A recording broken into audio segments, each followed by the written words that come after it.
15টা result কৰিলা কেনেদৰে পঢ়িছিলা তুমি মানে আপোনাৰ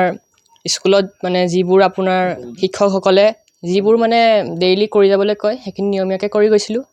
আকৌ নিজে যিমান কষ্ট কৰিব লাগে সিমানখিনি দিছিলোঁ নিজৰ 100% দিছিলোঁ আৰু ভাবিছিলোঁ ৰিজাল্ট ভালেই হ'ব মোৰ 100% চিয়'ৰ আছিলোঁ কাৰণ মই গোটেই বছৰটো কষ্ট কৰিছোঁ তাৰ বিনিময়ত আজি দিনটো পাইছোঁ ডিষ্টিংশ্যন পাইছা ডিষ্টিংশ্যন পাইছোঁ পাৰ্চেণ্টেজ কিমান পাৰ্চেণ্টেজ 89 এটা কি অনুদান কি পঢ়িম বুলি ভাবিছা মই ছায়েন্স বিভাগত মই পঢ়িম বুলি ভাবিছোঁ কি হ'ব বিচাৰা আচলতে মই ছায়েন্স বিভাগত পঢ়ি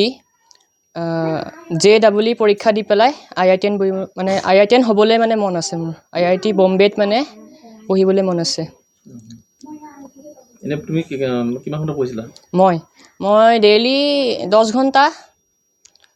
পৰীক্ষা সময়ত আপোনাৰ প্ৰায় 12 ঘণ্টা ইমানখিনি টিউশ্যন আছিলে টিউশ্যন আছিলে